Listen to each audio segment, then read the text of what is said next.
Back in 1965, that was the norm. Everybody was smoking. And I can remember having a crush on a young lady and taking a cigarette out of her pack and laying down on the couch and playing this 45 RPM record over and over and over. And that was my first cigarette. The tobacco industry's always kind of had a plan. As far as in the black community, they were one of the first major corporations to start utilizing us in advertising, which was huge. Once we started seeing the advertisements, well, yeah, that's very influential. My sister Rhonda, I lost Rhonda May 21st, 2008, and it was sunny in Seattle. It was sunny. Because of her addiction that brought about her demise at an early age, she was 57. It was hard watching my sister go. It really was. All I know, all I can say is she was my best friend, and she was the type person you would have wanted her on your team. God bless her. You know, I told her on her deathbed, I said, you know, Rhonda, I'm gonna quit, I'll quit. I didn't do it right away, but I did. You know, I fulfilled that, you know, to her. But smokers are a tough breed. It's like, you know, it's my body, I'm gonna do what I wanna do with it, and nobody's gonna tell me what to do.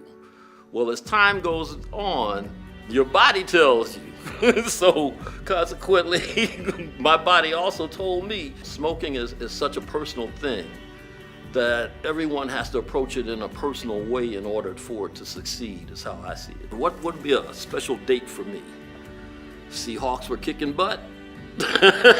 I decided, well, okay, let's see if they're gonna make it. And they did, and I did. And that was even more inspirational for me. You know, oh, wow, I actually made it. As you can see, this is a bank and it's filled with money.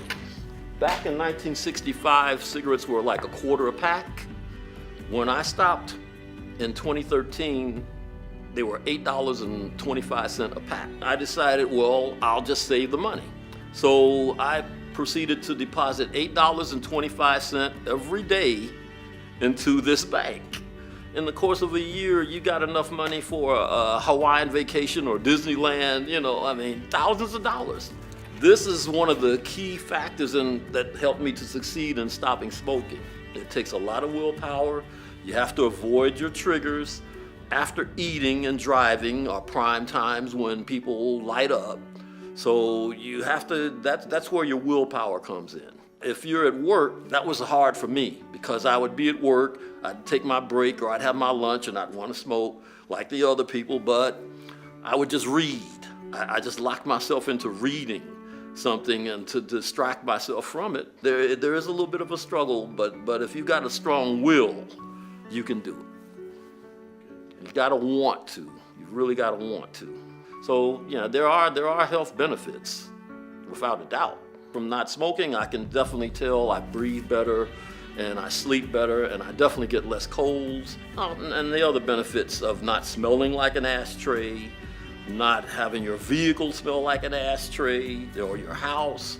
What amazes me is the way that I'm still able to maintain it because my life is very stressful.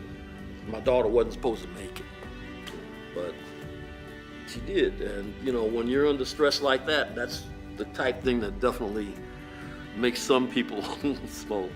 Even with that kind of stress in my life, I seem to have, you know, beaten it. It's a thing of the past to me, and I want to keep it that way. And for 5 years, I think I've got it beat.